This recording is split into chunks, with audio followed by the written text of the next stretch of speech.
Bismillahirrahmanirrahim. Assalamualaikum warahmatullahi wabarakatuh. Alhamdulillahirabbil alamin wal aqibatu lil muttaqin wala udwana illa 'alal zalimin. Asyhadu an la ilaha illallah wahdahu la syarikalah wa asyhadu anna Muhammadan abduhu wa rasuluhu sallallahu alaihi wasallam la nabiyya ba'da. Amma ba'du, pada sore yang berbahagia ini kita akan melanjutkan membicarakan tentang al-wala wal bara. Pada kesempatan kali ini kita akan membahas poin yang kedua, al-matlabus tsani mazahirul wala'il muharram, yaitu bentuk-bentuk wala yang diharamkan.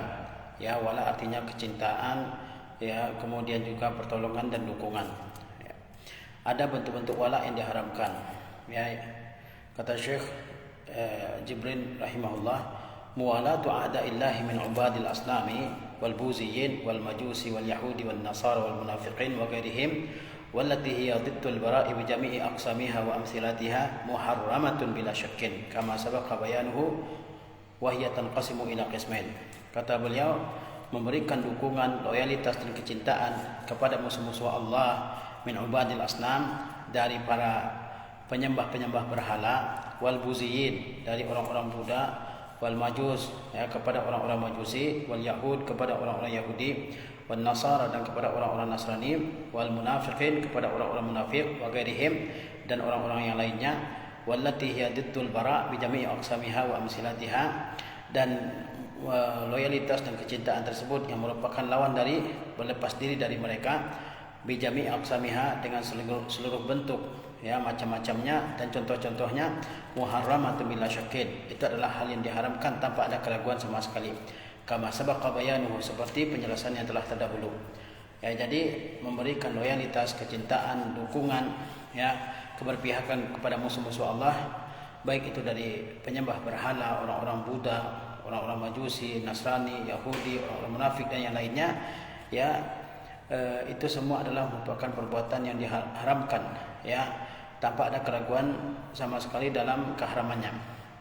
Wahya tanqasimu ila qismain, yang memberikan loyalitas, wala, kecintaan kepada musuh-musuh itu terbagi menjadi dua macam.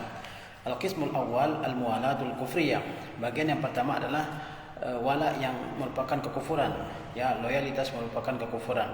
Ba'du mazahira wa amsilatil wala'il muharram mazahiru kufriyatun tukhriju murtakibaha min millati Islam. Ya, sebagian dari bentuk-bentuk dan contoh-contoh wala yang diharamkan adalah bentuk-bentuk kekafiran yang mengeluarkan pelakunya dari agama Islam. Jadi ada beberapa bentuk wala yang mengeluarkan, ya, pelakunya dari agama Islam. Ya, wa hiya katsiratun, dan dia banyak bentuknya. Ahammuha, yang paling penting, satu, ini bentuk-bentuk wala yang diharamkan, ya. Al-iqamatu bi biladil kuffar, ya, berdiam diri atau tinggal di negeri kafir ikhtiaran, ya, berdasarkan pilihan sendiri, li suhbatihim, untuk menemani orang-orang kafir tersebut, untuk berteman dengan orang-orang kafir tersebut, ma'ridha bima hum alaihi minad din, disertai dengan keridaan, ya, kepada agama yang mereka ikuti, aw ma'al qiyami bi madhi dinihim, atau disertai dengan pujian terhadap, ya, agama mereka, wa irdaihim bi aibil muslimin, dan membuat mereka suka, ya, dengan celaan mereka terhadap kaum muslimin. Fahazil mu'alatu riddatun an dinil Islam. Ya, loyalitas seperti ini adalah kemurtadan dari agama Islam. Jadi bentuk wala yang diharamkan diantaranya adalah seseorang tinggal di negeri-negeri kafir itu berdasarkan pilihannya sendiri. Dia tinggal di sana untuk, ya, bergaul bersama orang-orang kafir, kemudian suka dengan agama-agama yang mereka ikuti, kemudian juga, ya, memuji-muji agama mereka dan membiarkan mereka, ya, mencela atau menyebutkan kekurangan-kekurangan kaum muslimin, atau sengaja, ya, membuat hal-hal yang membuat musuh senang, ya, mencela kaum muslimin. Mungkin dia menjelek-jelekkan orang-orang Islam di tengah-tengah kaum kafir. Fahazil mu'alatu riddatun an dinil Islam, maka loyalitas seperti itu adalah kemurtadan dari agama Islam. Ya, kalau Allah Ta'ala berfirman, la yattakhidhul mu'minuna al-kafirina awliya min dunil mu'minin. Ya, kata Allah Azza wa Jalla, ya, janganlah orang-orang mukmin mengambil orang-orang kafir sebagai penolong-penolong, sebagai orang-orang yang dicintai, yang didekati, ya, min dunil mu'min, yang bukan termasuk orang-orang mukmin. Wa may yaf'al dzalika falaysa minallahi fi syai'. Barang siapa yang melakukan hal seperti itu, maka dia tidak mendapatkan kebaikan ataupun pahala dari Allah sama sekali. Jadi Allah SWT melarang orang-orang mukmin mengambil orang-orang dekat, orang-orang yang dikasihi, orang-orang yang dicintai dari kalangan orang-orang kafir. Waman tawallal kafirina wa radiya an dinihim, barang siapa memberikan dukungan, kecintaan, loyalitas kepada orang-orang kafir dan dia suka dengan agama mereka, wabta'ada 'anil muslimin, dan dia menjauhi kaum muslimin, wa'abahum, dan dia mencela mereka, wa huwa kafirun aduwwun lillahi wa li rasulihi wa li ibadihil mu'minin, maka orang tersebut adalah orang yang merupakan orang kafir, musuh Allah, musuh Rasul-Rasulnya, dan juga musuh orang-orang yang mukmin. Barang siapa yang memberikan loyalitas kepada orang-orang kafir, suka dengan agama mereka, menjauhi kaum muslimin, menjelek-jelekkan agama kaum muslimin, maka ia merupakan orang kafir, merupakan musuh Allah, musuh Rasulullah, dan juga musuh hamba-hamba Allah yang beriman. Ini bentuk wala pertama yang diharamkan, yaitu berdiam, tinggal di negeri kafir dengan pilihan sendiri untuk bergaul bersama orang-orang kafir, suka dengan agama mereka, kemudian memuji agama mereka dan membuat mereka suka. Orang-orang kafir ini membuat mereka suka mencela agama kaum muslimin. Mungkin dia jelek-jelekkan agama kaum muslimin. Ini adalah bentuk wala yang diharamkan, yang pertama. Yang kedua, bentuk wala yang diharamkan, an yatajannasal muslimu bi jinsiyati daulatin kafiratin tuharibul muslimin, yaitu di mana seorang muslim mengambil kebangsaan dengan kebangsaan negara kafir yang memerangi kaum muslimin. Yaitu di antara wala yang diharamkan yang kedua adalah seorang muslim dia menjadi warga negara kafir yang negara tersebut sedang memerangi kaum muslimin. Wa yaltazimu bi jami'i qawaniniha wa anzimatiha bima fi zalika tajdidul ijbari. Lalu dia konsisten dengan seluruh undang-undang, seluruh peraturan yang ada di negeri tersebut, dengan mencakup adalah wajib militer, wa muharabati al-muslimin wa nahwi zalika, juga mencakup sikap untuk memerangi kaum muslimin dan yang sejenis itu. Fatajannusu ala hazil hal muharramatun la syakka fi tahrimihi, membangsakan diri kepada negeri seperti itu dalam keadaan seperti ini adalah diharamkan, tidak ada keraguan tentang keharamannya. Jadi di antara bentuk wala yang diharamkan adalah seorang muslim menjadi warga negara suatu negara yang kafir yang memerangi kaum muslimin. Kemudian dia konsisten dengan seluruh aturan, dengan seluruh undang-undang, dengan seluruh hukum yang ada di negara kafir yang memerangi kaum muslimin tersebut. Termasuk juga diantaranya adalah dia ikut serta dalam at-tajdidul ijbari, yaitu wajib militer. Dan dia juga ikut serta memerangi kaum muslimin. Dia tinggal membangsakan diri sebagai bagian dari negara kafir. Dia ikut dengan sistem kafir tersebut, dengan segala peraturannya. Dia ikut pelatihan militer di negara tersebut, wajib militer. Dia juga ikut memerangi kaum muslimin yang menjadi musuh dari negara kafir tersebut. Wa nahwi zalik, dan yang sejenis dengan itu. Fatajunnusu ala hazil hal muharramun. Maka membangsakan diri dalam keadaan seperti ini adalah hal yang diharamkan. Tidak ada keraguan tentang keharamannya. Wa qad zakara ba'du ahli ilmi annahu kufrun wa riddatun an dinil Islam bi ijma'il muslimin. Sebagian ulama menyebutkan bahwa hal seperti itu adalah kekufuran dan riddah, murtad dari agama Islam berdasarkan ijma'nya kaum muslimin. Wa hadza kulluhu fima idza kana zalika an ragbatin waridan minal muslimin. Dan ini semua berlaku, yakni dia dihukum sebagai orang kafir, orang murtad, jika dia membangsakan dirinya ke sebuah bangsa yang sedang memerangi Islam, itu jika dia memang melakukannya dengan sukarela dan dengan penuh kerelaan, dengan penuh kecintaan dia membangsakan dirinya, merubah identitasnya menjadi warga negara kafir, negara kafir,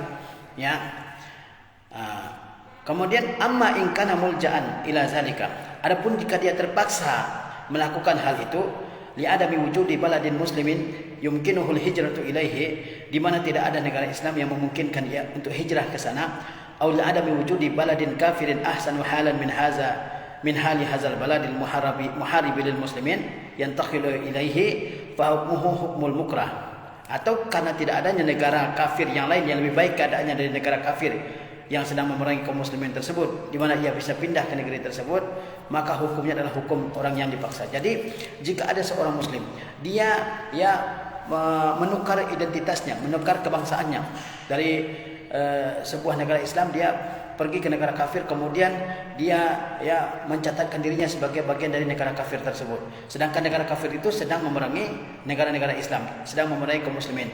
Orang muslim tersebut juga ya konsisten dengan taat dan patuh dengan segala aturan dan perundang-undangan yang ada di negara kafir tersebut. Seperti misalnya kewajiban mengikuti wajib militer, seperti misalnya kewajiban di negara kafir tersebut yang untuk memerangi kaum muslimin. Dia ikut semua itu, maka dia adalah orang kafir tanpa diragukan sama sekali karena dia memerangi kaum muslimin, ya. Kemudian dia dikatakan murtad kalau dia melakukan hal itu dengan sukarela, dengan pilihannya sendiri, ya. Adapun jika dia terpaksa melakukan hal tersebut, dia terpaksa menjadi warga negara kafir yang sedang memerangi Islam, dia terpaksa melakukan tersebut, mungkin karena tidak ada negeri muslim yang lain untuk dia hijrah ke negeri tersebut, atau tidak ada negara kafir yang lebih baik keadaannya daripada negara kafir yang sedang memerangi kaum muslimin tersebut, ya, di mana dia bisa pindah ke negeri kafir itu, maka hukum orang seperti itu adalah hukum orang yang sedang dipaksa, maka tidak haram baginya melakukan hal tersebut, ya. Hal tersebut maksudnya dia tidak haram untuk menjadi bagian dari negara kafir yang sedang memerangi Islam. Dia tidak haram untuk ikut pelatihan militer dan sebagainya, ya. Nah, iza kariha zalika biqalbihi, dengan syarat dia tetap membenci kekafiran dengan segala sistemnya dengan hatinya. Nah, ini bentuk wala yang diharamkan yang kedua, yaitu jika seorang muslim dia merubah nasionalitasnya, merubah kebangsaannya dengan nasionalitas negara kafir yang sedang memerangi kaum muslimin, ya. Kemudian bentuk mualah yang diharamkan yang ketiga, at-tashabbuhul mutlaq bil kufar, yaitu tasyabbuh secara mutlak dengan orang-orang kafir, bi an yatashabbaha bihim fi a'malihim, di mana dia menyerupai mereka dalam perbuatan-perbuatan mereka. Fayalbisu libasahum, dia memakai pakaian mereka. Wa yuqalliduhum fi hay'ati sya'ri wa ghayriha, dia meniru mereka dalam gaya rambut dan sebagainya. Wa yaskunu ma'ahum, dia tinggal bersama mereka. Wa yataraddadu ma'ahum ala kanaizihim, dia bolak-balik bersama mereka ke gereja-gereja mereka. Wa yahduru a'yadahum, dia hadiri perayaan-perayaan mereka. Faman fa'ala zalika fahuwa kafirun misluhum bi ijma'i ahli ilmi. Barang siapa yang melakukan hal seperti itu, maka dia adalah orang kafir, ya, sama dengan orang kafir asli dengan ijma' kaum muslimin, dengan ijma' ulama kaum muslimin. Waqad sabata an Abdullah bin Amr, sungguhnya telah ada hadis sahih dari Abdullah bin Amr, dia berkata, man bana bi biladil a'ajim wa sana'a nayruzahum wa mahrajanahum wa tashabbaha bihim hatta yamuta wa huwa kadzalika husyira ma'ahum yaumal qiyamah. Barang siapa yang tinggal di negara-negara ajam, negara-negara kafir maksudnya di sini, dan dia membuat perayaan-perayaan mereka, juga karnaval-karnaval mereka, dia menyerupai mereka sampai ia meninggal, maka dia akan dikumpulkan bersama mereka pada hari kiamat. Di antara bentuk wala, bentuk loyalitas, bentuk kecintaan, dukungan yang diharamkan yang ketiga adalah menyerupai orang kafir secara mutlak, ya, di mana seseorang muslim menyerupai orang kafir secara mutlak dalam perbuatan-perbuatan yang dilakukan oleh orang kafir. Orang kafir menyembah salib, dia juga menyembah salib. Orang kafir pakai salib, dia juga pakai salib. Contohnya dikatakan apa? Dia memakai pakaian yang biasa dipakai oleh orang-orang kafir. Dia mengikuti orang-orang kafir dalam model rambut. Mungkin orang kafir tertentu dari agama tertentu, dia punya gaya rambut tersendiri. Dia muslim tersebut juga meniru gaya rambut orang kafir itu. Dia tinggal bersama mereka, dia bolak-balik ke gereja mereka, dia hadiri perayaan-perayaan mereka. Maka orang yang seperti itu adalah orang yang kafir, sama dengan orang kafir yang asli itu menurut ijma' para ulama. Ya, sebagaimana Rasulullah SAW bersabda, barang siapa yang tinggal di negara ajam, negara non-Islam, kemudian membuat perayaan-perayaan mereka, ikut festival-festival mereka, meniru mereka, ya, sampai dia meninggal, tetap dia seperti itu, maka dia akan dikumpulkan bersama mereka pada hari kiamat. Maka tidak boleh seorang muslim menyerupai orang-orang kafir, ya, dan menyerupai orang-orang kafir dalam hal yang menjadi kekhususan mereka. Misalnya orang kafir ada yang di antara mereka yang memakai simbol-simbol tertentu dari agamanya, orang muslim tidak boleh. Atau orang muslim yang meniru orang-orang kafir dalam segi segi rambut, ya, gaya rambut, gaya bicara, kemudian juga kebudayaan dan seterusnya. Dia juga tinggal bersama mereka, bolak-balik bersama mereka ke gereja mereka, kemudian ikut perayaan-perayaan mereka, maka sesungguhnya dia telah kafir. Yang keempat, di antara bentuk wala yang diharamkan, an yatashabbaha bihim fi amrin yujibu al-khuruja min dinil Islam. Dia menyerupai mereka, menyerupai orang-orang kafir dalam perkara yang mewajibkan, yang memastikan keluar dari agama Islam. Dia menyerupai orang-orang kafir dan melakukan perkara yang memastikan dia keluar dari agama Islam. Ka'an yalbisa saliba tabarrukan bihi, seperti memakai salib dengan niat untuk mendapat berkah dengan salib tersebut. Ada misalnya seorang muslim memakai salib dan dia meyakini bahwa salib tersebut punya kekuatan magis yang membuat dia menang berkelahi misalnya, yang membuat orang lain takut kepadanya, yang membuat orang lain menyeganinya, atau dia meyakini bahwa salib tersebut punya ya khasiat-khasiat tertentu, sedangkan salib tersebut adalah syiarnya orang-orang Nasrani, ya. Seperti dikatakan ma'a ilmihi bi annahu syi'arul linsalah, sedangkan dia mengetahui bahwa salib itu adalah syiarnya, tandanya orang Nasrani. Wa annahum yushiruna bi libsihi ila aqidatihimul batilah fi Isa alaihissalam, dan memakai salib itu mengisyaratkan kepada akidah mereka yang batil tentang Nabi Isa alaihissalam. Haitsu yaz'umuna annahu qutila wa suliba, di mana mereka meyakini bahwa Nabi Isa itu dibunuh dan disalib. Wa qad nafallahu ta'ala zalika fi kitabih, dan hal tersebut telah ditolak oleh Allah dalam firman-Nya. Faqala ta'ala, Allah Ta'ala berfirman, wa ma qataluhu wa ma salabuhu walakin syubbiha lahum. Mereka tidak membunuh Isa, juga tidak menyalibnya, akan tetapi yang dibunuh dan disalib adalah orang yang diserupakan dengan mereka. Jadi di antara bentuk ya wala yang diharamkan adalah di mana seorang muslim ya menyerupai orang kafir dalam perkara yang itu dipastikan menyebabkan dia keluar dari agama Islam. Seperti orang Islam, dia memakai salib dengan dasar dengan niat untuk dapat berkah dari salib tersebut. Dengan niat mungkin dia ingin dapat kekuatan, dapat power yang lebih ya ketika dia memakai salib. Sedangkan dia mengetahui bahwa salib itu merupakan simbolnya orang Nasrani dan mereka memiliki keyakinan yang batil tentang salib tersebut berkenaan dengan Nabi Isa alaihissalam, karena orang Nasara meyakini bahwa yang disalib itu adalah Isa untuk menebus dosa asal manusia. Ya. Sedangkan keyakinan itu telah dibatalkan, ditolak dan dibantah oleh Allah dalam Al-Quran, di mana Allah mengatakan wa ma qataluhu wa ma salabuhu. Mereka tidak membunuhnya, ya orang-orang Yahudi, mereka tidak membunuhnya dan tidak juga menyalibnya. Menyalibnya di sini maksudnya menyalib Nabi Isa, tetapi yang disalib adalah orang-orang yang diserupakan dengan Nabi Isa. Kemudian yang kelima, an yazura kanaisuhum mu'taqidan anna ziyarataha qurbatan ila Allah Ta'ala. Di antara bentuk wala yang diharamkan adalah menziarahi gereja-gereja mereka dengan keyakinan bahwa ziarah tersebut akan mendekatkan diri kepada Allah Ta'ala. Jika ada seorang muslim rajin pergi ke gereja misalnya atau ke tempat-tempat ibadah umat yang lain, kemudian dia meyakini dalam hatinya bahwa ziarah tersebut akan lebih mendekatkan dirinya kepada Allah Azza wa Jalla, maka dia telah melakukan wala yang diharamkan oleh Allah Azza wa Jalla. Yang keenam, ad-da'watu ila wahdatil adyan, seruan untuk penyatuan agama-agama.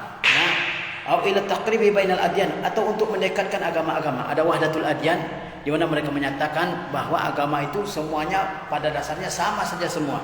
Hanya aspek luarnya yang berbeda, tapi aspek dalamnya itu sama saja semuanya, sama-sama menyembah Tuhan.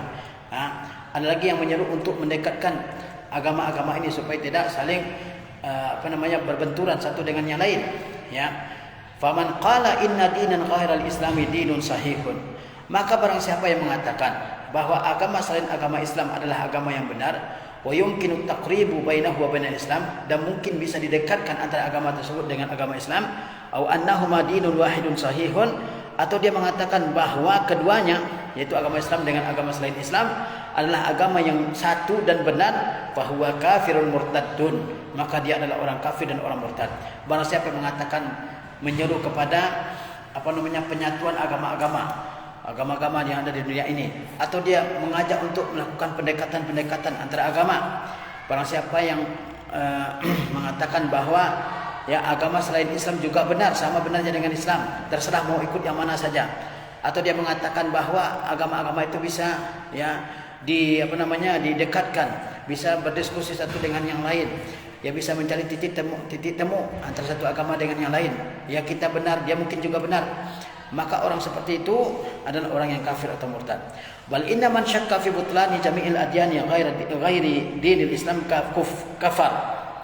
Bahkan kata Syekh, barang siapa yang ragu akan kebatilan seluruh agama-agama lain selain agama Islam, maka sesungguhnya dia telah kafir. Barang siapa yang ragu akan kebatilan, ya ketidakbenaran agama-agama selain agama Islam, maka dia telah kafir. Liraddihi liqaulihi ta'ala, karena dia telah menolak firman Allah Ta'ala, wa may yabtaghi ghairal islami dinan fala yuqbala minhu. Barang siapa yang mencari agama selain agama Islam, maka tidak akan diterima darinya. Seperti tokoh-tokoh liberal, ya, yang mengatakan bahwa agama itu sama saja. Kamu boleh jadi Muslim, jadi Yahudi, jadi Nasrani, jadi Buddha, Konghucu, sama aja. Yang beda itu hanya aspek luarnya saja. Intinya sama saja, menyembah kepada Tuhan yang sama. Bahkan mereka menggambarkan seperti jari-jari pada sebuah sepeda. Jari-jari itu adalah agama-agama, sementara porosnya, ya, itu adalah Tuhan. Ya, semuanya akan menuju ke arah yang sama, yaitu ke poros, ya. Hanya jalan yang beda. Jalan yang berbeda, tetapi tujuannya adalah sama. Itu adalah penyatuan agama-agama, ya. Dan itu adalah hal yang batil, karena seorang muslim wajib meyakini bahwa yang benar adalah agama Islam. Karena Allah mengatakan barang siapa yang mencari agama selain agama Islam, maka ia tidak akan diterima darinya. Walidattihi lima huwa ma'lumun min dinil islami bid-darurah, dan karena dia menolak sesuatu yang telah dimaklumi secara pasti dari agama ini. Min anna dinal Islam qad nasakha jami'al adyani as-sabiqati.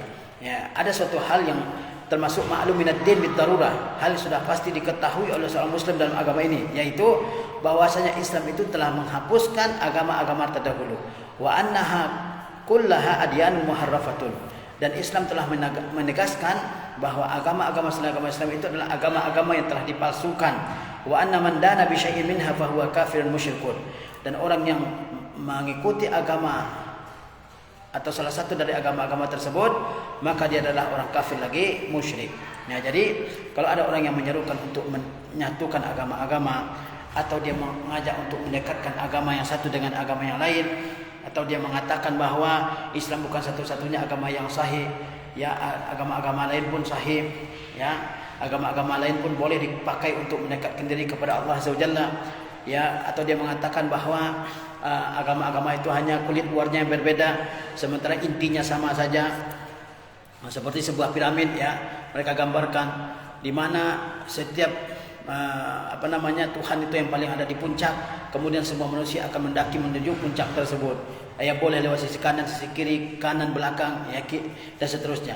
Itu adalah penyimpangan, itu adalah kesesatan dan kekafiran. Karena kata Allah, barang siapa yang mencari agama selain agama Islam, maka tidak akan diterima dari orang tersebut. Dan harus kita maklumi suatu kaidah dalam agama ini yang termasuk kaidah ma'lum minad din bid-darurah, yaitu suatu kaidah yang sudah pasti diketahui dalam agama Islam ini, bahwa Islam itu menghapuskan agama-agama terdahulu, dan agama-agama terdahulu sebelum Islam semuanya adalah agama yang telah mengalami distorsi, mengalami penyimpangan.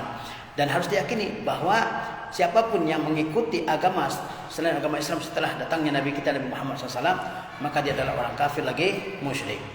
Wa da'watu ila tauhidil adyan da'watun ilhadiyatun qadimatun. Ya, dakwah atau seruan untuk menyatukan agama-agama itu adalah dakwah ateisme yang sudah lama.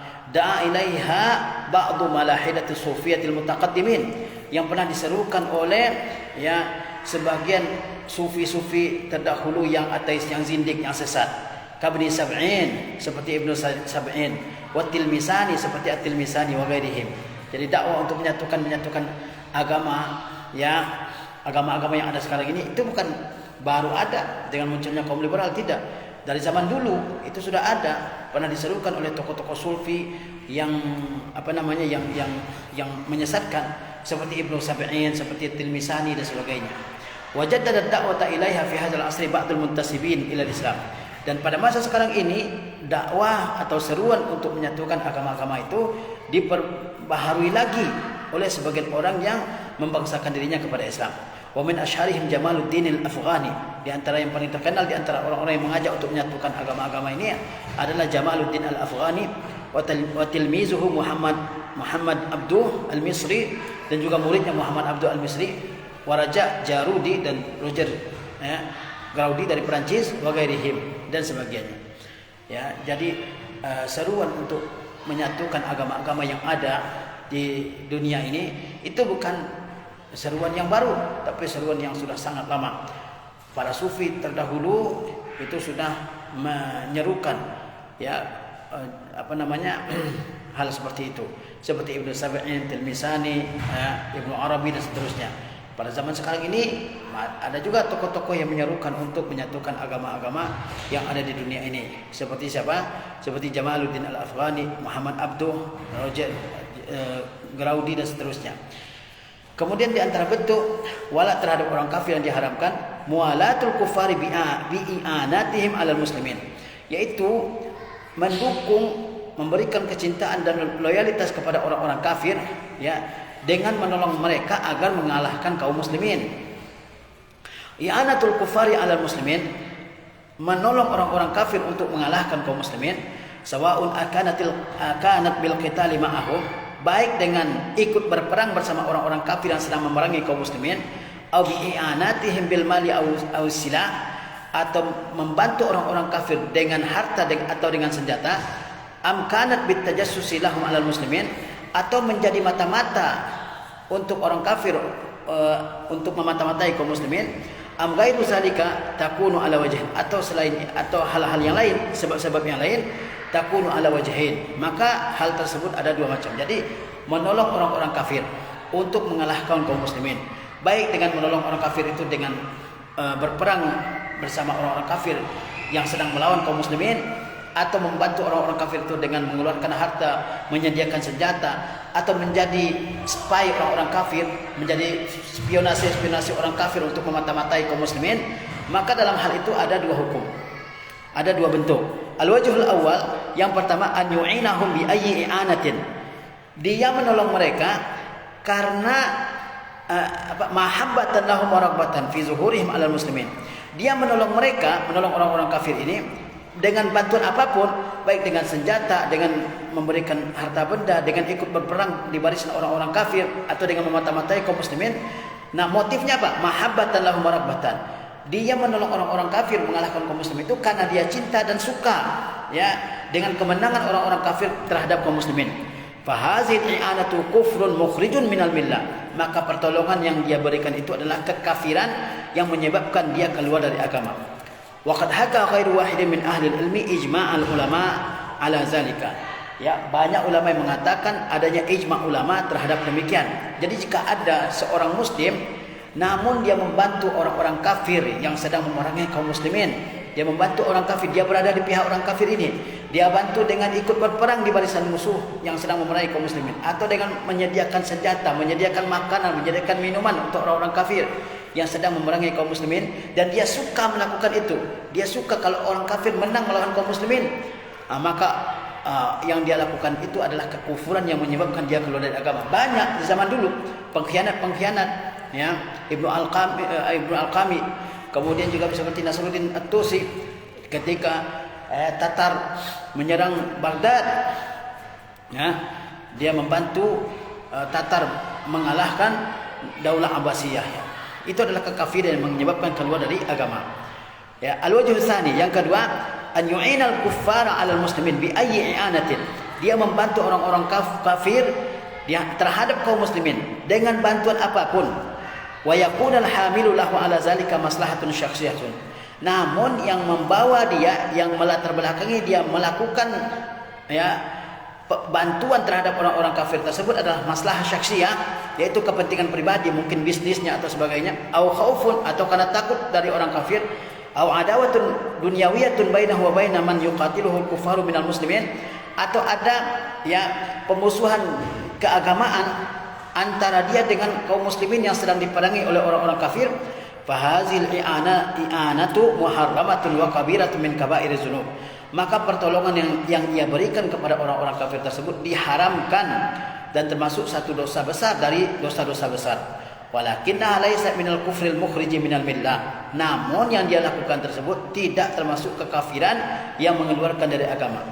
Tadi kita jelaskan bahwa di antara bentuk wala yang diharamkan itu adalah ketika seorang muslim membantu orang kafir yang sedang memerangi kaum muslimin.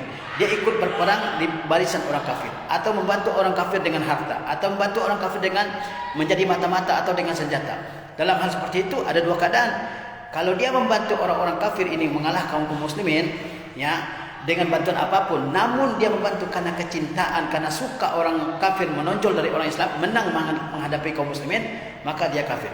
Tapi yang kedua, jika dia membantu orang kafir, ya, yang sedang berperang melawan kaum muslimin, tapi motifnya adalah kepentingan pribadinya, misalnya bisnisnya, kalau terjadi perang antara muslim dengan kafir, bisnisnya terganggu, ya, lalu dia berpihak ke orang kafir, atau karena dia takut kepada orang kafir, atau ada permusuhan antara dia dengan kaum muslimin yang sedang diperangi oleh orang kafir, mungkin perbedaan mazhab, ya, ada orang muslim di sini sedang diperangi oleh orang kafir, ternyata mazhab muslim itu berbeda dengan mazhab yang dia ikuti, atau beda guru, atau fanatisme yang luar biasa, lalu dia bantu orang-orang kafir yang sedang memerangi kaum muslimin tersebut, maka perbuatannya itu, perbuatan membantu orang kafir dalam kasus itu adalah diharamkan dan termasuk dosa besar, namun tidak mengeluarkan dari agama. Wa minal adillati ala anna hazihi al-i'anati ghairu mukaffirah, di antara dalil yang menunjukkan bahwa pertolongan yang dia berikan kepada orang kafir tersebut namun bukan karena cinta kepada kekafiran, tapi karena kepentingan pribadi, karena takut ke orang kafir, karena pemusuhan antara dia dengan kaum muslimin yang diperangi oleh orang kafir atau yang lainnya, apa yang menunjukkan bahwa apa yang dia lakukan atau pertolongan yang dia lakukan itu tidak merupakan kekafiran. Apa dalilnya? Mahakahul Imam At-Tahawi, apa yang diceritakan oleh Al-Imam At-Tahawi, min ijma'i ahli ilmi ala anal jasus al-muslima la yajuzu qatluhu, yaitu berupa ijma'nya para ulama bahwa seorang mata-mata muslim, mata-mata yang beragama Islam tidak boleh dibunuh. Wa muqtada ma hakahu Tahawi annahu ghairu murtad, dan kesimpulan atau kehendak dari apa yang diceritakan oleh At-Tahawi bahwa dia tidak murtad, ya. Jadi jika dia menolong orang kafir mengalahkan kaum muslimin, namun dia melakukan itu bukan karena suka dan cinta kepada kekafiran, tapi karena kepentingan pribadi, takut kepada orang kafir, atau karena permusuhan antara dia dengan kaum muslimin yang sedang diperangi oleh orang kafir, maka yang dia lakukan itu adalah perbuatan yang diharamkan, termasuk dosa besar, namun tidak mengeluarkan dari agama. Apa yang menunjukkan bahwa perbuatan itu tidak mengeluarkan dari agama? Yaitu ijma' yang diceritakan oleh Imam At-Tahawi yang mengatakan bahwa mata-mata, ya, yang beragama Islam namun menjadi mata-mata musuh tidak boleh dibunuh. Kalau tidak boleh dibunuh berarti dia tidak murtad. Wa mustanadu hadzal ijma', sandaran dari ijma' itu anna Hatib bin Abi Balta'ah, bahwa Hatib ibnu Abi Balta'ah radhiyallahu anhu qad jassa 'ala Nabi sallallahu alaihi wasallam, bahwasanya Hatib ibnu Abi Balta'ah dia pernah memata-matai Nabi sallallahu alaihi wasallam dan memata-matai kaum muslimin fi ghazwati Fath Makkah, ya, dalam perang Fathu Makkah. Fakataba kitaban ila musyriki Makkah, dia menuliskan surat untuk orang-orang musyrik kota Makkah, yukhbiruhum fihi bimasirin Nabi sallallahu alaihi wasallam ilaihim. Dalam surat tersebut ia kabari orang-orang kafir Makkah bahwa Nabi sedang berjalan menuju mereka. Wa kana Nabi sallallahu alaihi wasallam qad akhfa wijhata sayrihi, sedangkan Nabi sallallahu alaihi wasallam telah merahasiakan arah perjalanannya, li'alla tasta'idda Quraisyun lil qital, supaya orang-orang Quraisy tidak bersiap untuk berperang. Wa kana dafi'u li Hatib radhiyallahu anhu li kitabati hadzal kitab huwa maslahatun syakhsiyatun, dan yang menjadi pendorong Hatib radhiyallahu anhu untuk menulis surat tersebut adalah maslahah syakhsiyah, yaitu kepentingan pribadinya. Di Makkah ada keluarga-keluarganya, dia khawatir keluarganya yang termasuk yang yang menjadi korban dari penaklukan kota Makkah kalau kota Makkah ditaklukkan oleh Nabi SAW. Wa ma'azalika lam yahkumin Nabi SAW biriddatihi, meskipun demikian Nabi SAW tidak menghukumi murtadnya Hatib, walam yuqim alaihi haddar riddah, dan Nabi tidak tegakkan had atau hukuman murtad terhadap Hatib. Fadalla zalika ala anna ma amilahu laisa kufran mukhrijan minal millah, maka hal itu menunjukkan bahwa apa yang dia lakukan bukanlah kekafiran yang mengeluarkan dari agama. Ya, jadi di antara dalil yang menunjukkan bahwa jika ada seorang muslim yang berpihak kepada musuh, ya, tapi berpihaknya itu karena kepentingan pribadi, karena takut dari musuh, karena ada kebencian terhadap kaum muslimin yang diperangi oleh musuh, maka yang dia lakukan tersebut, pertolongan kepada orang kafir itu tidak menyebabkan dia keluar dari agama, tapi yang dia lakukan itu adalah, ya, salah satu dosa besar. Dia diharamkan dan merupakan dosa besar. Tapi tidak mengeluarkan dari agama. Buktinya apa bahwa perbuatan seperti itu tidak mengeluarkan dari agama? Yaitu kisah Hatib bin Abi Balta'ah. Hatib bin Abi Balta'ah adalah sahabat ridwanullah taala alaihim. Dia telah membocorkan rahasia Nabi SAW kepada orang-orang musyrik yang ada di kota Makkah. Dia tulis surat kepada orang-orang musyrik di kota Makkah bahwa Nabi bersiap untuk memerangi mereka. Kemudian yang menjadi motifnya Hatib mengabari orang-orang kafir Makkah tentang rencana Nabi SAW adalah karena masalah syaksiyah, kepentingan pribadi. Kepentingan pribadi Hatib adalah dia hijrah, sementara di Makkah ada keluarga-keluarganya. Orang-orang lain di Makkah punya pendukung-pendukung dari kabilah-kabilahnya, sementara keluarga Hatib tidak punya keluarga di Makkah. Dia ingin kalau dia mengabari tentang rencana Nabi SAW berperang memerangi kota Makkah, dia kemudian keluarganya yang di Makkah ada yang melindungi dari orang-orang kafir Quraisy. Namun rencana Hatib tersebut terbongkar dan Hatib digeledah oleh para sahabat. Tetapi Nabi SAW, Nabi tidak menghukum bahwa Hatib adalah orang murtad, dan Nabi juga tidak menegakkan had orang murtad terhadap Hatib. Dengan demikian menunjukkan bahwa apa yang dilakukan oleh Hatib itu bukanlah kekafiran yang mengeluarkan dari agama. Kemudian wa hadza kulluhu innama huwa fi haqqi man kana mukhtaran li zalika. Ini hanya bagi orang yang bebas dalam hal tersebut. Amma man kana mukrahan, adapun orang yang dipaksa, au mulja'an ila zalika ilja'an ittirariyan, atau dia terpaksa melakukan itu secara tidak ada pilihan lain. Kaman kharaja ma'al kuffar li harbil muslimin, seperti orang yang keluar bersama orang-orang kufar untuk memerangi kaum muslimin, mukrahan dalam keadaan terpaksa.